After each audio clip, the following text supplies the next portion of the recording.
Welcome into the DNVR Avalanche podcast presented by DraftKings Sportsbook. Use code DNVR when you sign up for a new account to get amazing odds boosts. I'm your host, Rudo, joined by AJ Hayfley. Here coming at you on Friday. Yesterday, the Avs officially announced their rookie tournament roster. So we're going to be diving into that. Some pretty interesting stuff as AJ and I were looking through it. A couple of interesting storylines, to say the least, as well as honestly, especially for this group of forwards that they're sending a lot of hype around those prospects. It's going to be a fun one, AJ. Yeah, I think this is a different looking group than we've seen in years past, where I think the big shiny example of this process working to their favor is Logan O'Connor. Yep. And when you look around at this group and you say, okay, is there a Logan O'Connor in the group here of these names that we don't know? Sure. You know, that we're less familiar with than the drafted kids. But not just that, but also because there was no camp last year. Yep. We get to see, it's been 2 years since we've seen Sasha Mutala and Alex Bocage and Nick Henry and all these guys in person. Yep. But for the first time in this kind of setting, we get to see Alex Newhook and Jean-Luc Foodie and Sampo Ranta. Two of those guys because they were college kids who weren't allowed to come to these things. And then Foodie because with no camp last year after he got drafted, this is the first time we're getting to see him on the ice. You could watch him up in NoCo, but yeah. Well, you know what I mean, though. Like, this is the first time in this kind of setting that we're getting to see him. And then we get to see the new guy, Oscar Olausen, the new first rounder. Yep. So at forward, there's a lot to be excited about with this group here. Yeah. The one of the things I think there are two things that really stood out for me when I at first glance on the forwards. First one was Shane Bowers is on this list and Martin Kaut is not. Yep. Now, we've seen in previous years, the very first one of these, Nikita Zadorov requested to do this. Yep. He asked the Avs if he could go and do it because he wanted to use it to get in shape and to get him some extra game action. And oddly enough, he looked like shit in those games.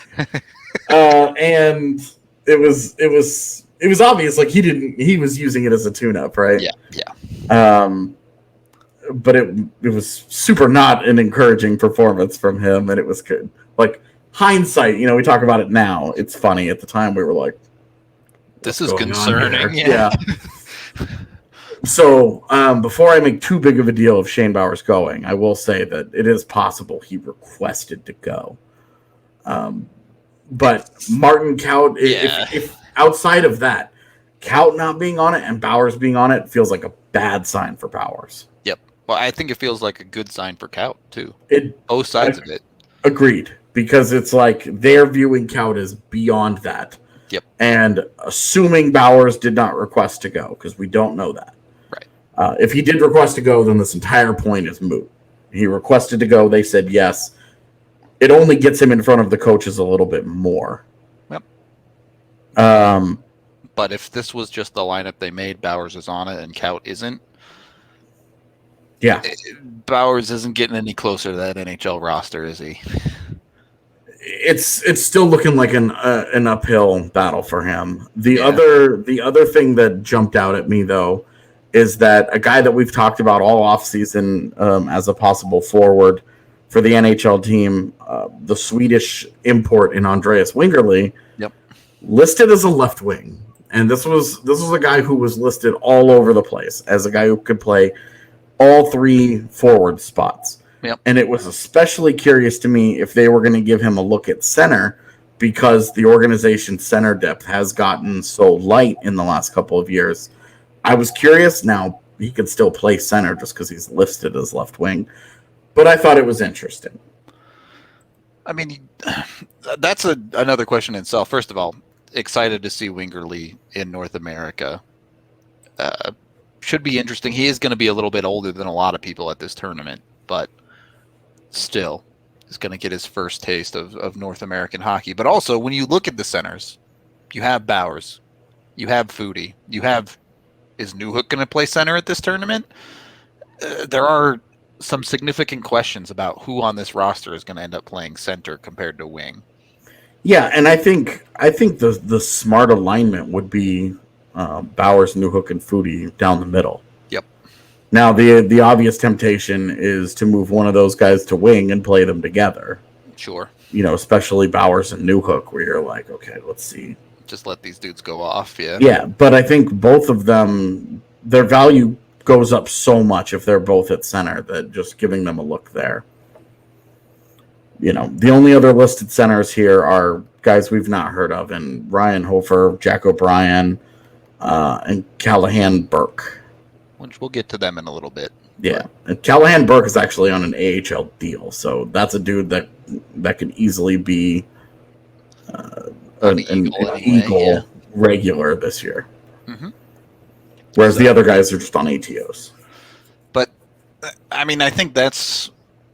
So you're looking at down the middle, but where the forward core really starts to get intriguing is how do you mix and match? Even if you put Bowers and Newhook on the same line, let's say Newhook's on Bowers' wing, you still have to fill that right side. You could put Hellerson over there. You could put Bocage on that line. I might have to switch Newhook to the right, but either way, you could put Ranta on that line. You're talking about a bunch of fun options. If we did it just based on how they're listed here, yep. The right wings, yeah, that are of interest here are Hellerson, Bocage, and Henry. Yep, and then Mutala as well. Yeah, which I'm psyched to see Mutala there, but it doesn't really change the situation. Yeah, I mean, I'm excited to see what his game looks like and how he's progressed. And it's been 2 years since I've seen him in person, so I want to see how much he's grown physically. I want to see how much weight he's put on and all that. Because belief in the player and his abilities is still there. Yep. But on the left side, it's really not as intriguing. It's like Sampo. And that's where moving Bowers or Newhook to the left would be of why it makes sense, yeah. Yeah, because you have just roster baiting a rookie face-off top six. Yeah. Like, let's just say Bowers, Newhook, and Hellerson. Then your second line ends up being all first rounders. Yeah, that's a dirty first line. Your second line could be like Foodie, Henry, Ranta, or something like. Or I was gonna Ranta, yeah. I was gonna say Ranta on the left, Foodie in the middle, and then Bocage on the right. Yeah, sure. And that's again a nasty group there. Yep. Also, all third rounders. There you go. You have the first round line, the third round line, and then we're learning how AJ builds a lineup right now, just by draft pick. Yeah. So then on the next line you have there are no centers left. Yeah. You drafted centers, and then you have Henry on the right, and a bunch of question marks after that, basically. Yeah, and then you just move Mutala to the left. Yep. And then you get what you get from there, basically. But yeah, no, I mean that's what I think the top six should really look like. If they try and go Bowers, Newhook, and Foodie down the middle, then obviously one of those left wing spots I'm giving to Wingerly in the top six. Yep, because you want to see what he has. You want to see what he's got going on. He'll get top 6 minutes, and again. We were talking about this off air before the show. Most of these rookie tournaments, you'll see most of the kids will play 2 games out of the 3, so there'll be some rotation in there. But it'll be a little bit of everything for sure. With that being said, because we were robbed of last year's rookie tournament, I think this is the most intriguing group of forwards the Evs have brought to one of these so far. Yeah, the last time they went to a rookie tournament, the top line was Henry, Bowers, and Kaut, and we were super excited for that. Yep. And then on the back end, they had Byram and Timmins, and that was the first time Timmins had played since the concussions. Yep. And so that was kind of the story, right? But there was no Newhook. Yep. There were no college kids. And instead, we get sort of this intersection of graduated college kids with Newhook. The CHL and Europeans also arriving at the same time. Yeah. Newhook and Rant are showing up, and then you also get Lawson and then we haven't even talked about the defense though. Yeah, and that's true. Mostly because the defense is totally a bunch of who exactly are these guys, and then you have 2 first-rounders in Byram and Barron, who's probably going to be a pairing. Yep. And then you have the always intriguing and just never not existing Nate Clurman. Just hangs around, dude. Yeah. And then in net, in net, you have 2/3 of what should be a really intriguing goaltender battle this year on AHL deals with Trent Miner and Eustace Annan. Yeah. Annan has the hype, but Miner got himself an ELC and played very, very well last year. I would be tempted to put Miner ahead of Annan just on the pecking order based on recent play. Certainly based on Miner's AHL games, at least. He has shown he can handle the pro game, whereas Annan, he only played in 3 AHL games, but the numbers weren't anything special. Yeah, they weren't bad. It was just a couple of games for both guys, but Miner had such a good year in the WHL, granted a compromised version of it, whereas Annan just did not have a great year in Finland, a great follow-up season in Finland. It was just not a very good season. Yep. So I'm excited to see them start to separate. I mean, these are 2 dudes who are going to be in direct competition for playing time and a job.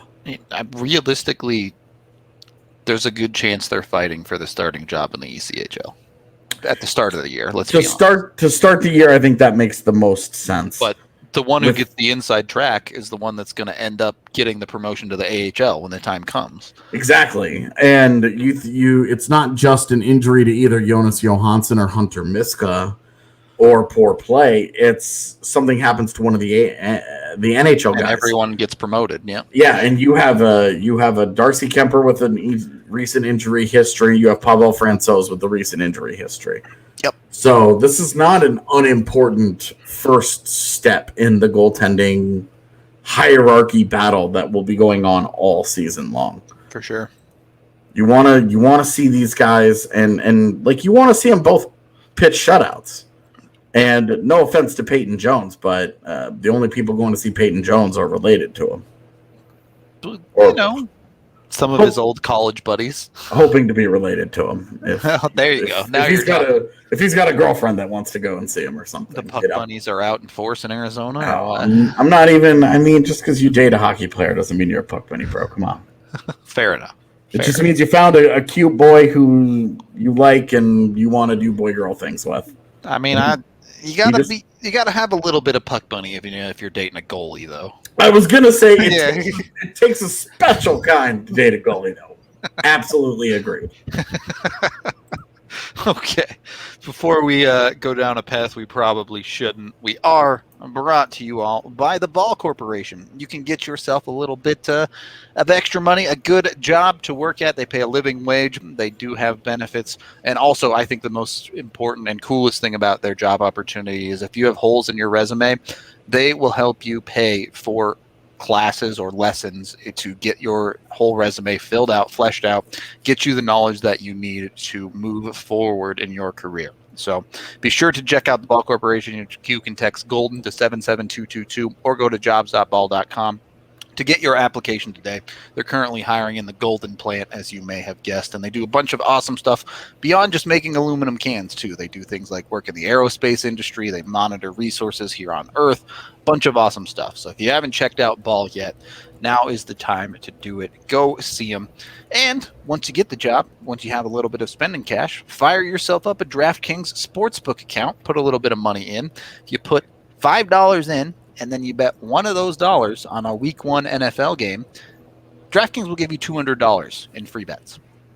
$200 immediately. You don't even have to wait for the bet to pay out. Even if you get the bet wrong, you get the $200. Then you can bet on whatever you want. I know I don't care about betting on football at all, personally. So I'll put the $1 down, take that $200, go bet on hockey, go bet on Ultimate Frisbee, which we found out yesterday is something you can do on DraftKings, by the way. I did not know what I've heard of Ultimate Frisbee, but I'd never seen it played until a recent episode of Below Deck Mediterranean that Z and I watched. Really? Where the crew played against these dudes who wanted to play against them. Sure. And it was no shock that the dudes who do this for fun beat the crew members who had never played before. Yeah. And it was pretty funny, but it was like, oh, this actually looks sort of fun. Although I don't like sand. No, because I've never been able to get my footing on it. Grass. You play on grass. So they were playing on a beach. No. And I was like, this looks so ripe for knee injuries. Yeah. I was like, I'm staying 1,000 miles away from this, but admit this looks fun. I used to play on grass a little bit. I wasn't any good, but I've played before. It's a fun sport. It looks like a good time, man. There's like genuinely super crazy tangent. So AJ, you know as well as I do, all of the adventurous internet websites you end up on trying to find footage of like deep European prospects. You want to know why they have virus scans? Yeah, those websites, man. Exactly. I found one. So a couple years ago, the site that used to host the Finnish junior hockey games also hosted the Ultimate Frisbee World Championships. So while I was watching people like Emil Vero, that was the one on one screen, I also had the Ultimate Frisbee World Championships up on the other screen. So Emil Vero, my gosh, I liked him. Yeah, I always liked him. Yeah, I like him as a second rounder still, but. Anyway, enough with the tangent. Go to DraftKings Sportsbook. Get your money. Use code DNVR when you sign up. Get the DraftKings Sportsbook app. Must be 21 or older. Colorado only. Other terms, restrictions, and conditions apply. See DraftKings.com/sportsbook for details. Of course, if you have a gambling problem, call 1-800-522-4700. Second period of the DNVR Avalanche podcast presented by DraftKings Sportsbook. Before we round out the forwards, AJ, I did want to ask, who is this showcase the most important for on the Avs group of forwards? Well, I would say in terms of having an NHL future, Bowers. Okay. I would say in terms of having maybe a future in pro hockey altogether, any of these ATO guys. Sure. Because this is your chance. An NHL organization has invited you to show up and see what you can do.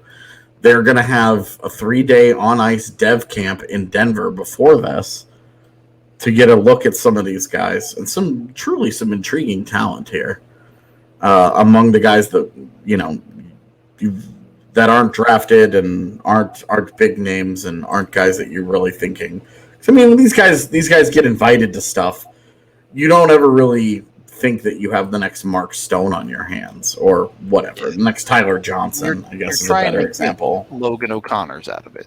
That's what you're trying to do. Yeah, but I mean, this is how it went for a guy like a Tyler Johnson back in the day. Fair enough. You get invited, you put up some numbers, you put up some okay numbers in the WHL. But if you get Tyler Johnson, that's you're all gravy at that point. Yeah. But that's how it starts. Like, this is step one, is what I'm saying. That a guy that was not drafted has to get invited to something like this in order to get a foot in the door.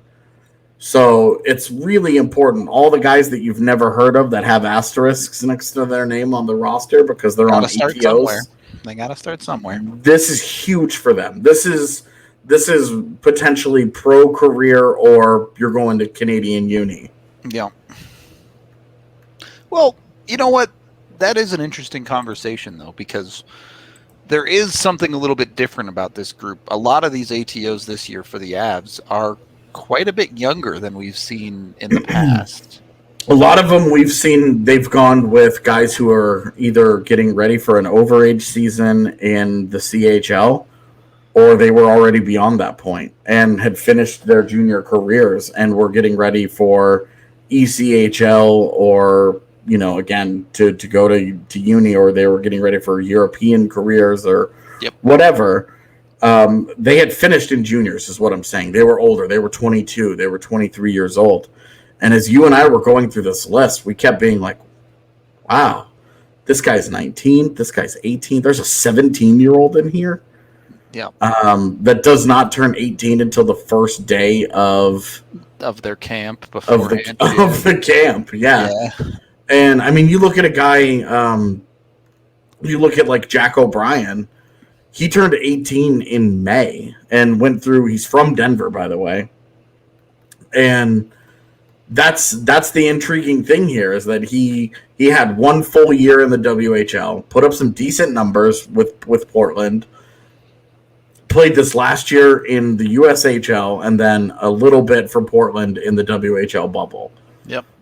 But wasn't good enough in that time to get himself drafted. But again, just turned 18, and so he'll be a guy that is getting ready to go into his second time through the draft this next process.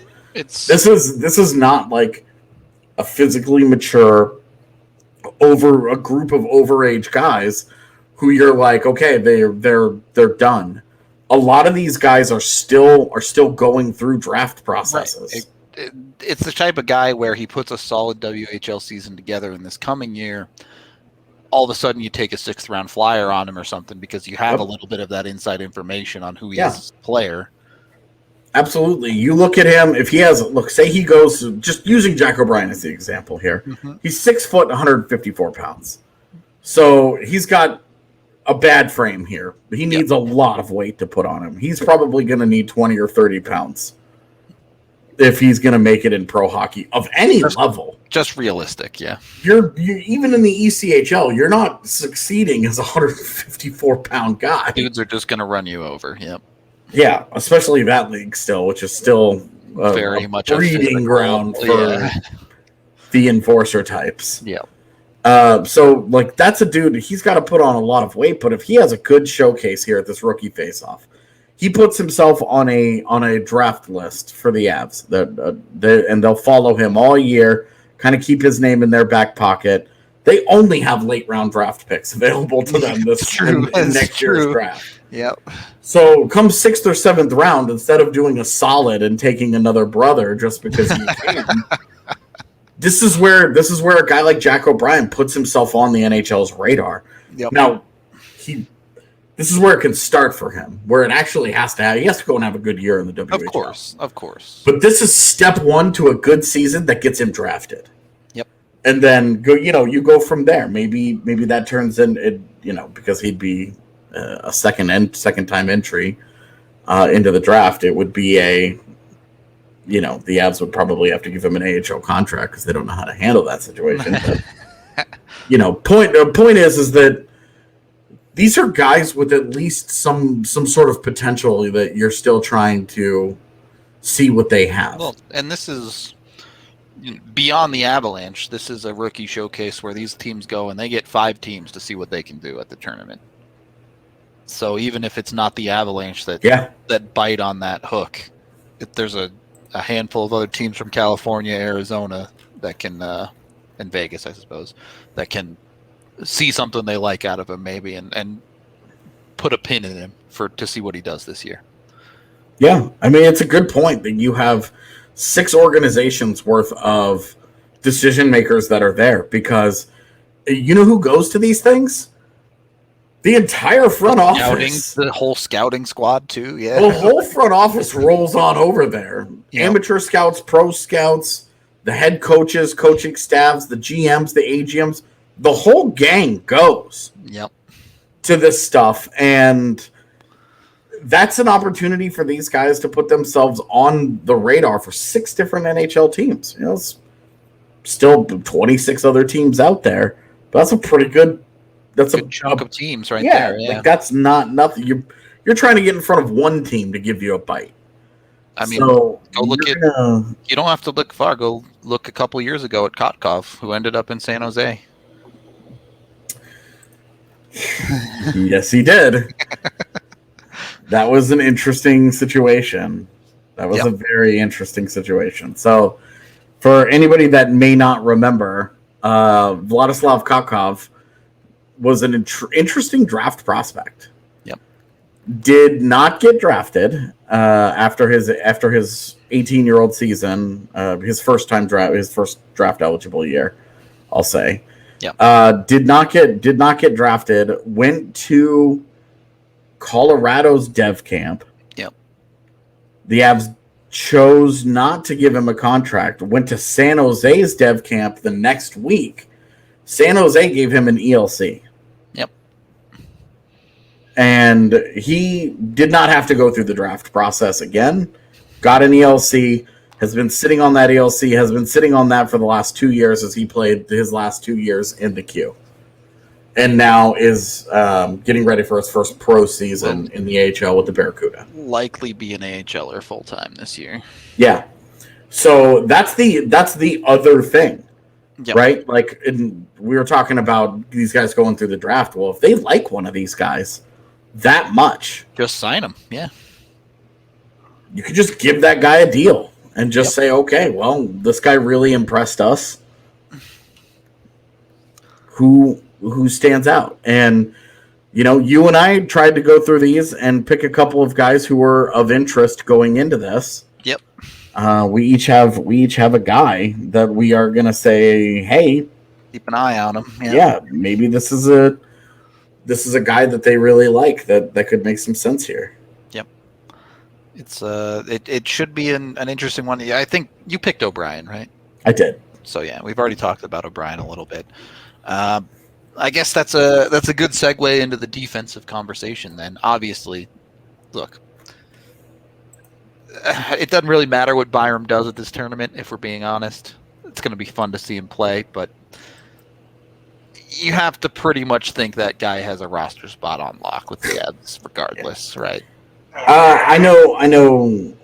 There's always like the group of people that make something out of a guy like Byram going to this. I'm not worrying about it. I think this is either he asked to go or they just want to give him. This is 100%. This guy hasn't played a proper game in 8 months or whatever it is at this point. So exactly, like just put him on the ice. Yep. So gives him that opportunity. Maybe the most interesting player, or the player that can move the needle the most for himself at this whole thing, might be Justin Barron. Yeah. He has an opportunity to put himself in a position, if he plays well at this and leading into the rest of the season, of course, it's going to take more than just one rookie tournament, but he could position himself as a legitimate call-up later on in this year. That's going to be an interesting hierarchy. Yep. We talked about goalies, but defensemen, let's just go with guys who have contracts for right now. Yep. You've got the 6 that we're assuming start the year, including Byram. Yep. You've got maybe Curtis McDermott as a defenseman, depending on defenseman forward, whatever. Yeah. Whatever that shakes out. You have Jacob McDonald. Then you have a bunch of AHL veterans and Justin Barron and Nate Clurman as the only 2 prospects. Yeah, and Jack Johnson on a PTO. Yeah, and that's why I said just for right now, just the signed guys. Sure. Don't know what's going to happen with Jack Johnson. But that was yesterday's show. Yes, it was. Go check that out if you want our Jack Johnson takes.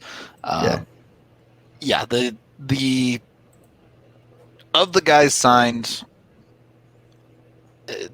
McDermott is a total wild card. You have no idea really where he sits on the defensive depth chart. Yeah. You probably today have McDonald ahead of Barron and the AHL guys. But all of the AHL guys, Barron could leapfrog this year pretty easily if he plays well. Well, he's got a couple of important things going for him. Mm-hmm. He was a first-round pick. Yep. Always matters. Gonna give you an inside line, let's be real. Always matters. Yep. He's right-handed. And he fits their identity to a T. Can skate. So those are the things. Those are the things about Justin Barron that you love. What you need to see physically. Is he ready? Is he strong enough? Can he handle? Is he mature physically enough? And hell, emotionally, is he mature enough? Can he handle the rigors of the NHL yet? Is he? Does he have the professional approach, the day-to-day understanding that this is a career, this is a job? Yeah. Does he have that? With just a handful of AHL games at this point, you don't know. That's still a question mark. For sure. So sometimes guys' first year in pro hockey, it's a real shock to them that they get there because they've been playing hockey their whole life. Oh, it's the same thing. Well, now you're not playing hockey with an age group that's yours anymore. You're playing hockey with all ages of dudes. You've got 28-year-old guys who are ready to rip your fucking heart out for a job because that's a paycheck for them next year. Can you handle that pressure? Can you handle that inner competition? Can you handle all of the things that go along with being a professional? It usually takes some guys some time. I think it's a two-faceted thing too, right? One, it's every day. Every junior league in the league. Yes, I get it. The CHL plays a significantly more strenuous schedule than, say, the NCAA. Sure. But they still have significant breaks in that schedule all the time. Well, and they just don't. I mean, you play 50 games. Right. It's nowhere near what an 82 NHL game schedule is. And even an AHL schedule. You're right. I mean, AHL, you're talking about teams do 3-3s and crazy stuff. So. Right. They do. I mean, they legitimately, their schedule's whack, man. Yeah. So there's that side of it. But then I think the other side of it is not only is it every day, it's every shift. How many dudes do you see in the CHL that, they'll have a good game, but they'll take a shift off here. They'll take a shift off there. That's one quick way to get yourself knocked off an NHL roster is if you're taking shifts off. So it really is a level of dedication that I think it's hard to understand until you experience it, especially as a 18, 19, 20-year-old kid that is going into something like this for the first time ever in their lives.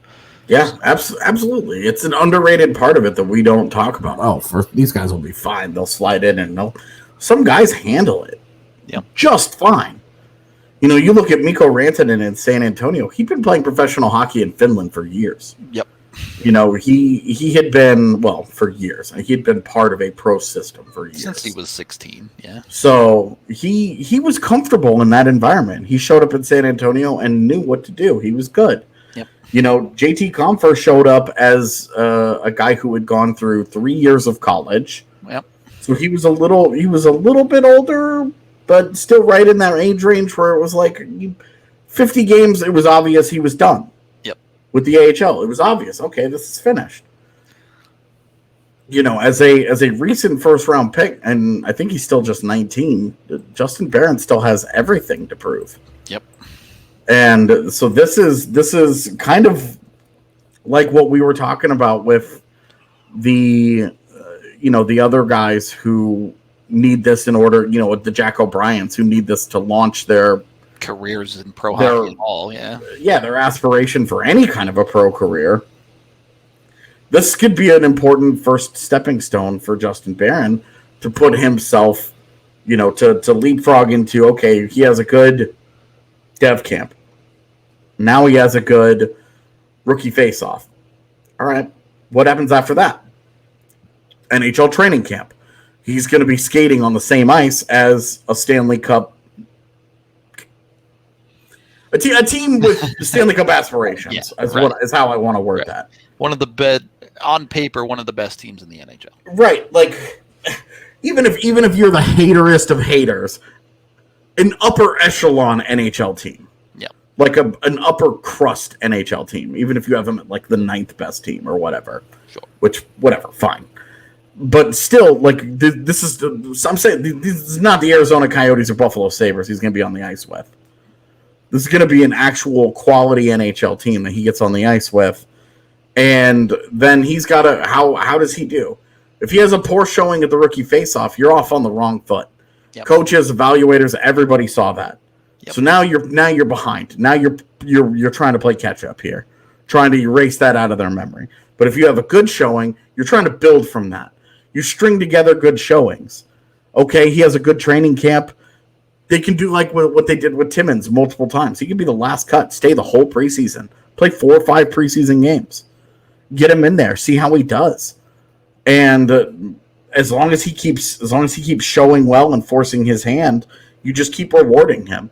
Okay, and then ultimately you send him down to the AHL. If he has a good start into the AHL, you're not needing a Jack Johnson signed contract. You start having the conversation about, yeah, let's give this kid a look as the season progresses.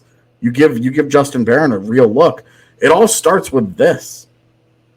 The rookie faceoff is where these guys start building the momentum on the seasons that they'll have.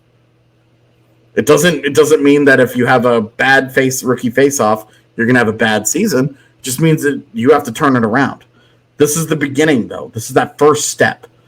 And for Barron, it could be a step towards proving he's ready to take on some NHL minutes this year. Yeah, certainly. You never want to miss out on an opportunity, to say the least, to prove yourself to the organization or anything like that. But on that note, I think it is safe to say that, you know what, sometimes these rookie tournaments can separate the men from the boys. And, well, let's face it, men manscaped. I mean, it's just what men do. So head on over to Manscaped, get yourself 20% off with code DNVR, get the Perfect Package 4.0, and get yourself free shipping along the way. It's more than just the Lawnmower 4.0, though. They have you covered above the belt, below the belt, whatever you need. If you're looking for cologne, breath mints, stuff like that, they'll even take care of you because real men smell good, I guess. Is that a thing? I don't know. I prefer to smell good than bad. Real men as opposed to fake men that smell bad? I mean, yeah. I just think put together men smell good, right? There you go. That's the way to, yeah. Dateable men smell good. All right. Well, I might smell good, but I'm not dateable. So, you know. Well, you are for your wife. Yeah, I'm married, so I'm not dating. I would imagine that y'all go on dates, right? I guess that's fair, yeah. Is it really a date when you're married, though? I don't know. Anyway. It should be, man. You got to keep that shit fresh. Got to keep the love strong. I mean, we go out, we do stuff. We just don't call it a date, really. It's just us hanging out as husband and wife. But is that it? Does dating end when you get married and it just turns into husband and wife? Hey, you want to go do something? Like, hey, wife, let's hang out. Yeah, right. Exactly. That's how it goes. Next, you don't have to ask people on dates anymore. Right. Yeah. Exactly. They can't say no. All right. Let's not go there. Anyway, yeah. Get Manscaped. Bunch of awesome products beyond just trimming your ball hair. Put it that way. And then hit up the Infinity Park in Glendale if you're local here to Colorado. They have amazing rugby there. That's where the men's and women's national teams play. So it's literally the best rugby in the country. You can't do any better. Check them out. They also have a bunch of other awesome events at Infinity Park, whether it be movie nights on the weekends or other events that are hosted all the time. You can check out things like arcade events. I already mentioned the movie nights. They do have the Colorado XOs as well, the experimental rugby team that brings athletes in from other sports to see if they can transition into the game of rugby.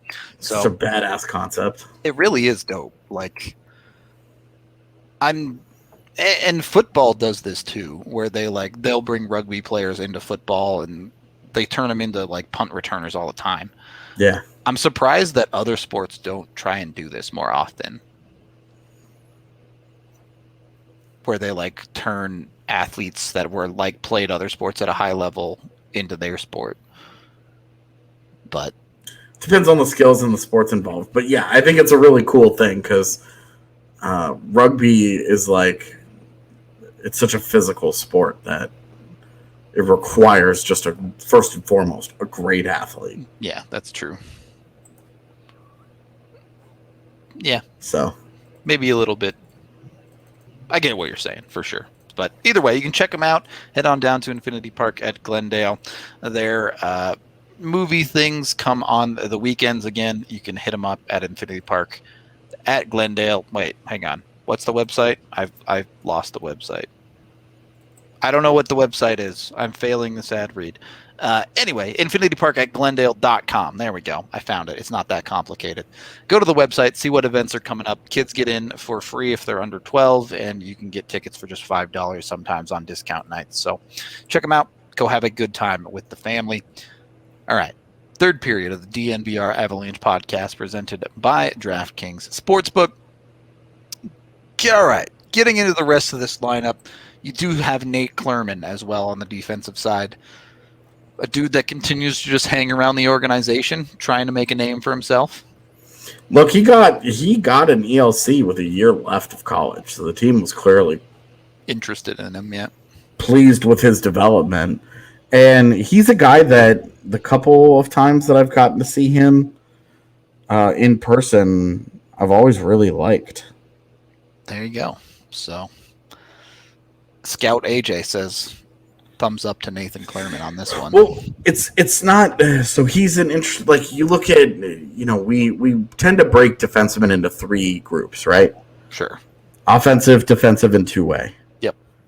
And he's never really fit into any of those boxes because he's got skills where you make him, you watch him making tape to tape 60-foot stretch pass.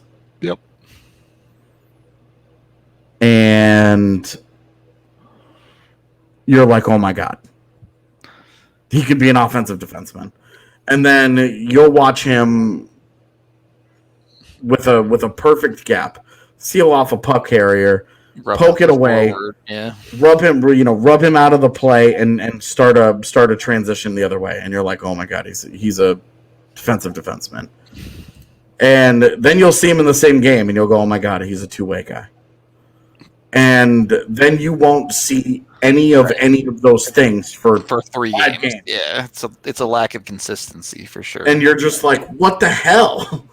But he's got really good size.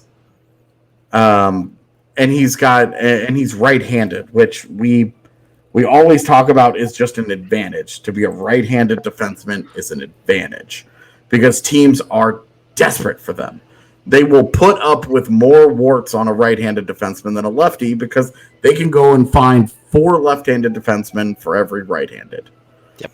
It's literally why you see NHL defenses full of left-handed, like 4 or 5 left-handed guys. Like, how many times last year was Cale Makar the only right-handed guy? Or it was Cale Makar and Connor Timmins, and that's it. Like, right-handed defensemen are just tough to find.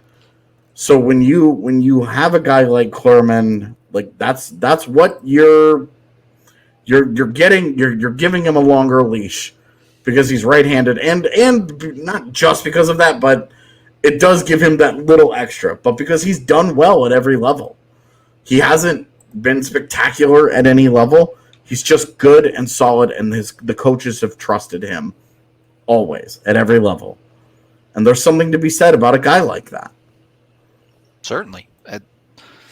It's when you are able to earn a coach's trust like that, it was a lot of the positives that we saw that first year of Drew Hellerson in BC.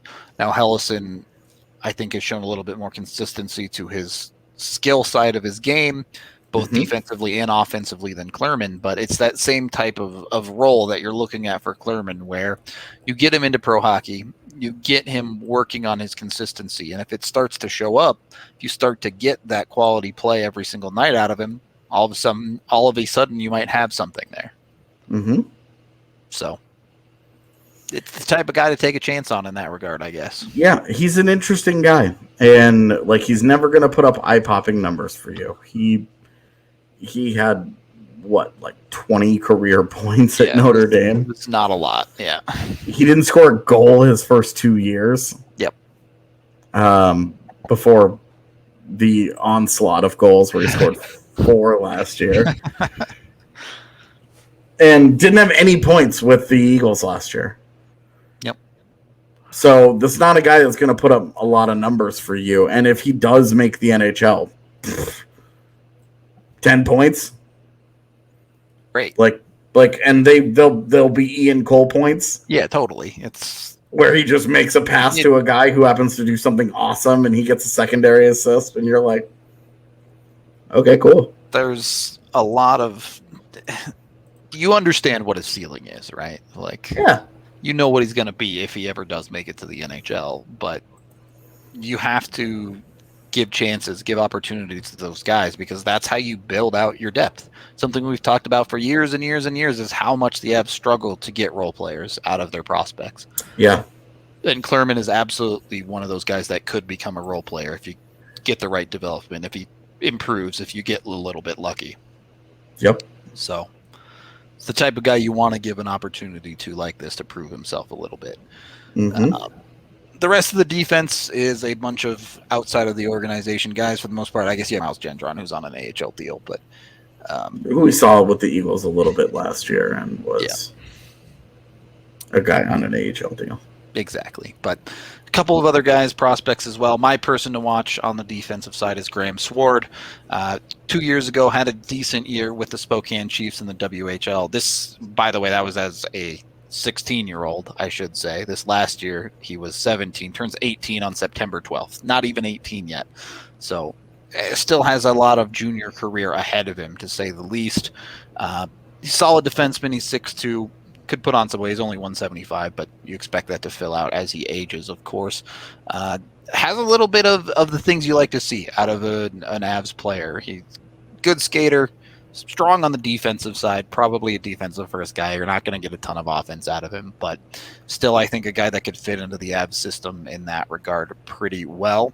And he has a little bit of pedigree, I guess, as well. He was a first rounder in the WHL draft. He was drafted 17th overall in his draft year there. So for a kid with kind of that high end on the younger side, an interesting guy to watch going through. Maybe someone the Avs can target for a future draft, especially considering he was nearly as young as you can be for his first time through the draft, really. Mm-hmm. So definitely could be one of those future draft targets, or, I wouldn't expect someone as young as him to probably secure a contract in the immediate, but another player the Avs could get an inside line on if he flashes a little bit at a tournament like this. Definitely. So, and look, the Avs are light on defensive prospects for sure. Contracts on the back end in general. Yep. They're only organizationally they're only at 45 contracts right now. So they have room for sure. Yeah, so they can absolutely, and it's not like there's going to be a huge influx. Their reserve list is so small. Their influx is done already, basically. With I mean, guys they have this last year. They have 4 guys who expire next year: Weiss, Shmakov, Lieberman, and Niels Oman. And are any of those guys getting an ELC? Expect certainly at least 2 of them aren't signing. Probably 3, and maybe all 4 aren't getting. Yeah, I would say if I was a betting man right now, I'd bet 0. Yeah, I would bet 0. And maximum, I would be 2 with Lieberman and Weiss. Yep. Unless something crazy happens. I don't see how you could ever expect Shmakov or Oman to get a deal. But yeah, I mean, the one thing with Shmakov that you could say, he's at least playing again. Yep. And he's a goalie, so who knows? But yeah, exactly. Where it's like, well, okay, But even then, it's a thing, I guess. What do you do with him? Because the goalies going to this tournament are Trent Miner and Justus Annunen. So yeah, what you would do with him is you would send him to the ECHL because Hunter Miska's a UFA, Jonas Johansson's a UFA, or I think an RFA. Yeah. So you could clean those guys out if both of these kids this year step up. If you want to go the safer route, you bring Johansson back for another year. And then Annunen and Miner continue to do their thing, and then Shmakov is in the ECHL. I guess, and that's like if Shmakov goes off in the KHL. He'd have to go off, and then he'd still have a mountain to climb to be relevant. Is my point? Yeah, I think he's in. He's in the VHL right now. Yep, I bet. But more immediately, the Minor Annunen battle may be the most interesting positional battle at this rookie tournament. I think so. We're not giving him a whole lot of credit here, but the organization very clearly likes Peyton Jones. Yeah, sure. He's in the conversation. So it's just right. We're focusing on the NHL contracts with Minor and Annunen, of course. Jones had one last year, but he very obviously doesn't have one this year for a reason. Yeah. It's just that they're kind of full up at the position. They've got 6 deals there right now. You don't need a 7th guy under contract. If one of them gets hurt, and you get desperate, then fine, he's hanging around. But I think I agree with you. That's the most interesting position battle. The player that I'm most excited to see in person is absolutely Jean-Luc Foodie. Yep. Saw that coming. Like, I mean, come on. We haven't gotten to see him in person yet. I know. I'm so excited to see it, man. He's going to fly around the ice, that's for sure. It's going to be fun. I'm excited for that. I think that's going to be a really good time. Yeah, I'm a little salty I can't go, but that's okay. It was just a perfect situation for us, and then you were like, by the way, JK. Didn't work out, but yeah. AJ, very likely. Maybe Evan will go with me. There you go. You and Evan can have some hangout time. I'll still be clipping the games, most likely. I might even do some breakdowns of them.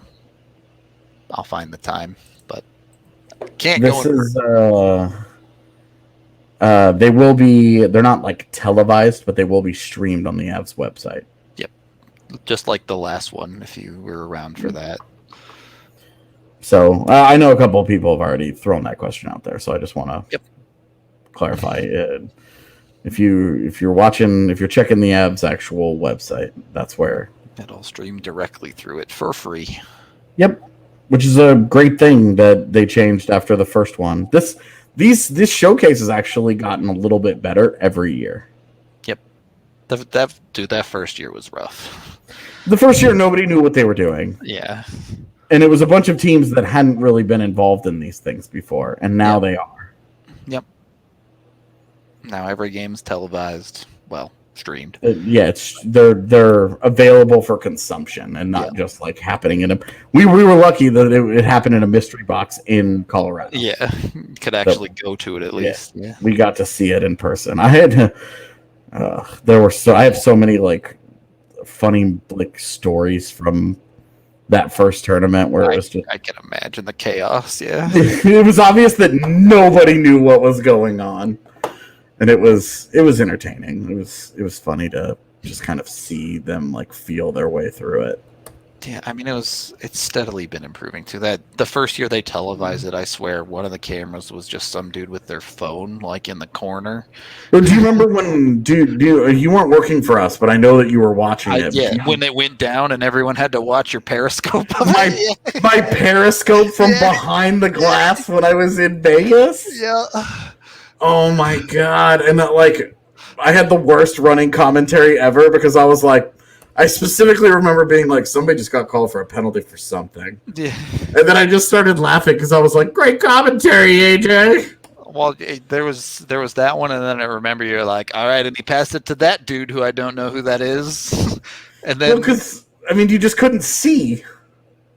But, right, you can't see their numbers or anything from that spot, and it's like, but you did get, I believe, one of Sajan's goals on the Periscope feed. It was perfect. I just happened to have it in the perfect position for the centering feed and the one, and it was just like, yeah, got that one. I was standing next to Ken from Sinbin. Yep. That was a fun tournament, man. That was a fun tournament. Oh. Sometimes the sketchiness creates good times, but it's funny people remember that because I remember being really like, I don't want to do this. This sucks. Yep, people remember. So it worked out in the end. Man. Yeah, I'm looking forward to going, and we're not allowed to talk about certain things that we have planned. Yeah, got to keep it on the DL for a minute, but it's going to be cool.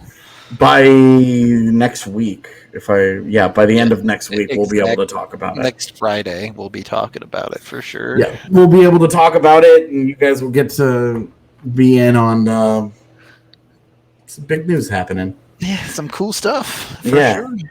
And how it relates to us and the Avs and moving forward. How does this affect the Avs? We took the Leafs meme and made it real. We're Avalanche Leafs media confirmed. Yeah, exactly. Great. Awesome. Maybe not what we want to aspire to, but either way, we'll leave you on the cliffhanger. We hope to see you again on the next show. We're off Monday because it's Labor Day, but we'll be back Tuesday. So have a great Labor Day weekend. Hope y'all enjoy it. Hope y'all enjoyed the show. We will see you all on the next one. Yeah. Tuesday. Tuesday, the next one. Goodbye.